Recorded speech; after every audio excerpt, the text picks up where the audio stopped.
పేదవాడి పక్షాన నిలబడతాం, ప్రజా గొంతుకై నినదిస్తాం. వాయిస్ ఆఫ్ వాయిస్లెస్, తెలుగువారి మనస్సాక్షి సాక్షి టీవీ. సాక్షి టీవీ ప్రసారాల కోసం మీ స్థానిక కేబుల్ ఆపరేటర్ను వెంటనే సంప్రదించండి. కరుడుగట్టిన హిందుత్వవాదిగా పేరుపడిన నేత, పార్టీలో ఎప్పుడూ ఏదో ఒక వివాదంతో వార్తల్లో నిలిచిన నాయకుడు. ఆయనే గోషామహల్ బీజేపీ ఎమ్మెల్యే రాజాసింగ్. కమలం పార్టీలో 11 ఏళ్ల రాజాసింగ్ ప్రస్థానం ముగిసింది. 12 రోజులుగా పెండింగ్లో ఉన్న ఆయన రాజీనామాను హైకమాండ్ ఆమోదించింది. ఇక తన ఎమ్మెల్యే పదవికి కూడా రాజాసింగ్ రాజీనామా చేస్తారా అనే అంశం సస్పెన్స్గా మారింది.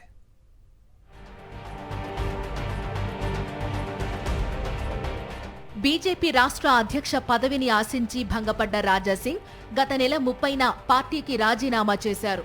రిజైన్ లెటర్ను ఆమోదిస్తున్నట్లు తాజాగా జాతీయ పార్టీ కార్యాలయ కార్యదర్శి అరుణ్ సింగ్ ప్రకటించారు. దీంతో సందిగ్ధతకు తెరపడింది. కాగా పార్టీ నిర్ణయాన్ని కొందరు హిందుత్వవాదులు జీర్ణించుకోలేకపోతున్నారు. కమల దళానికి ఇది నష్టం కలిగిస్తుందని వారంతా భావిస్తున్నారు.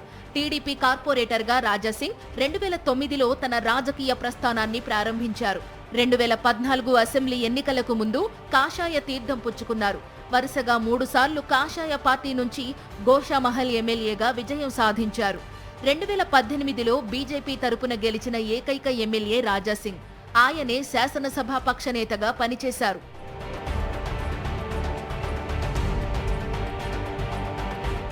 2022లో స్టాండప్ కమెడియన్ మునావర్ ఫరూఖీపై చేసిన వివాదాస్పద వ్యాఖ్యలపై పార్టీ ఆయన్ను సస్పెండ్ చేసింది. 2023 అసెంబ్లీ ఎన్నికలకు ముందు సస్పెన్షన్ ఎత్తేసింది. అప్పటి నుంచే రాజాసింగ్ సైలెంట్ అయ్యారు. అసెంబ్లీ ఎన్నికల ప్రచారానికి స్వయంగా ప్రధాని మోదీ, కేంద్ర మంత్రి అమిత్ షా వచ్చినా ఆయన గైర్హాజరయ్యారు. 2023 అసెంబ్లీ ఎన్నికల్లో గెలిచాక శాసనసభాపక్ష నేతగా మళ్లీ ఛాన్స్ వస్తుందని భావించారు. కానీ పార్టీ ఏలేటికి ఆ బాధ్యత అప్పగించింది. దీంతో పార్టీపై ఎప్పటికప్పుడు వివాదాస్పద వ్యాఖ్యలు చేస్తూ వార్తల్లో నిలిచారు. అవకాశం వచ్చిన ప్రతిసారి కిషన్ రెడ్డిపై విమర్శల పర్వం కొనసాగించారు. ఇటీవల రాష్ట్ర అధ్యక్ష పదవికి నామినేషన్ వేయనివ్వలేదంటూ పార్టీకి రాజీనామా చేశారు.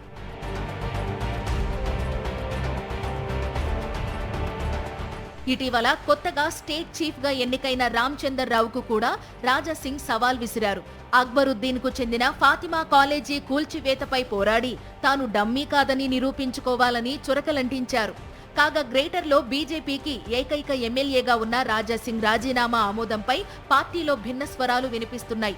ఓ కరుడుగట్టిన హిందుత్వవాదిని వదులుకోవడం పార్టీకి నష్టమేనని కొందరు అంటుండగా, ఇంకొందరు మాత్రం ఎవరున్నా లేకున్నా పార్టీ నడుస్తుందని చెబుతున్నారు. ఇక గత నెలాఖరులో రాజీనామా చేసినా పెండింగ్లో ఉండడంతో ఇటీవల రాజాసింగ్ అమర్నాథ్ యాత్రకు వెళ్లారు. ఢిల్లీలో పార్టీ పెద్దలను కలిసినట్లు ప్రచారం జరిగింది. హస్తినా నేతలను కలిసినట్లు పలువురు చెబుతున్నా వేటు వేయడం చర్చనీయాంశంగా మారింది. ఎందుకో భారతీయ జనతా పార్టీ అధికారులు నేను రిజైన్ దేని గురించి ఇచ్చినాను, దీని ఇంకా రీజన్ ఏముంది, దానికి వాళ్ళు పరిశీలించలే అనుకుంటున్నాను, చూడలేదు.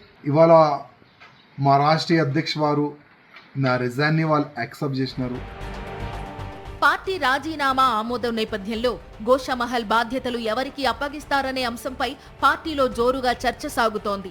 అయితే రాజాసింగ్ మాత్రం చివరి శ్వాస వరకు హిందుత్వవాదం కోసమే పనిచేస్తానని క్లారిటీ ఇచ్చారు.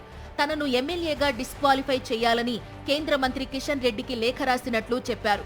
అయితే ఆయన తన ఎమ్మెల్యే పదవికి కూడా రాజీనామా చేయాలనుకుంటే నేరుగా స్పీకర్నే సంప్రదించాలని పార్టీ స్పష్టం చేసింది. ఎట్టకేలకు రాజీనామాపై సస్పెన్స్ వీడడంతో ఇప్పుడు ఏమేం చెయ్యాలనే అంశంపై రాజాసింగ్ తలమునకలైనట్లు తెలుస్తోంది.